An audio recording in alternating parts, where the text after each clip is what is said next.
Hi! අමාල්ෆි vacation එකේ day 1 part 2 තමයි ඔයගලන්ට ගේන්නේ. ඉතින් ලන්ච් එක වෙනකන් vlog එක ඔයගලන්ට මම කලින් ගෙනාවා. ලන්ච් එකෙන් පස්සේ ඉතින් බබාලට මේ වතුර දැක්කහම ඉන්න බෑ කොහොමත්. ඒගොල්ලන්ට අනිවාර්යයෙන්ම වතුරට බහින්නම ඕන වුණා. ඉතින් මම නම් ස්විම් කරේ නැහැ. චුට්ටක් රැල්ල පෑගුවා විතරයි. යන්තම් විතර සීතලකුත් තිබ්බා වතුරේ. නමුත් බබාලට නම් ඒක ලොකු ආසාවක් වුණා. මොකද මේ තිබ්බ high temperature එකත් එක්ක. ඉතින් නාලා කරලා අපි දැන් මේ යන්නේ අපේ accommodation එකට. ඉතින් මේ වතාවේ මම සිලෙක්ට් කරගත්තේ හොටෙල් එකක් නෙමෙයි 3 bedroom apartment එකක්. ඉතින් booking.com තමයි මම හැමදාම use කරන්නේ. අපි යන හැම destination එකකම accommodation select කරගන්න.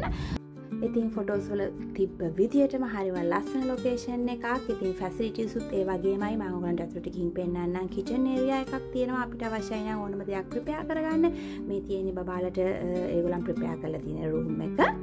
අපි විශේෂයෙන්ම බැලුවා sea view එකක් තියෙන location එකක් accommodation එකක් select කරගන්න. ඉතින් ඒක අපේ priority එකක් වුණා. හරිම ලස්සනයි, හරිම neat එකට හැම facility එකක්ම instructions හැම දෙයක්ම already අපිට දීලා තිබ්බා. මේ තියෙන second bedroom එක. මේ room එක තමයි මමයි husband උයි හිටපු room එක. ඒකත් හරිම ලස්සනයි, හරිම modern විදියට මම ආස colours වලින් තිබ්බා.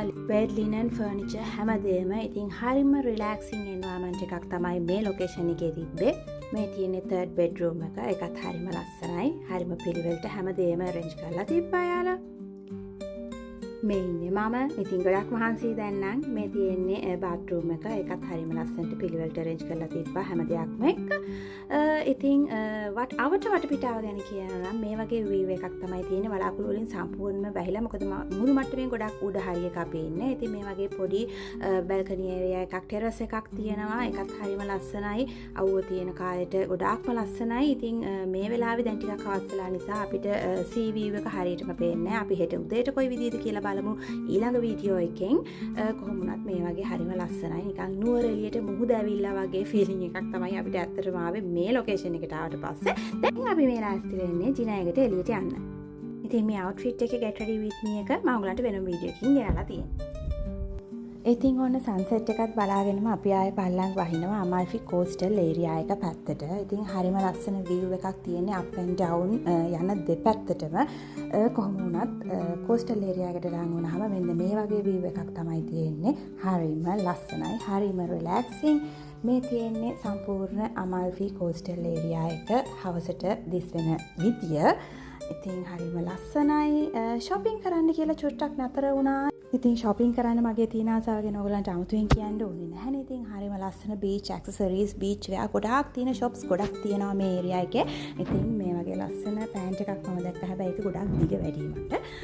ඉතින් කොහොමවත් බබාලා දෙන්නත් ගොඩක් ආසාවෙන් ලස්සන dresses දෙකක් select කරා. ඒ දෙක ගන්නත් එක්ක අපි පොඩ්ඩක් shop එකක බැලුවා. ඒ දේවල් ටිකක් අරගෙන චුට්ටක් වටපිටාවේ ඇවිදලා බලන්න. ඉතින් හරිම high quality leather wear, ඒ වගේම තමයි ගොඩක් beach wear වගේ දේවල්, විශේෂයෙන්ම handmade දේවල් ගොඩක් තියෙනවා.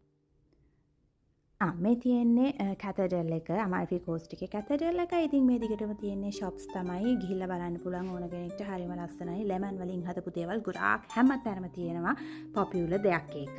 ඉතින් ඕන අපි dinner එකට ready වෙලා ඉන්නේ. අපි දේවල් කීපයක් order කරා. gnocchi sorrentino, එතකොට pastel vongole, එහෙමත් නැත්නම් clams pasta එක.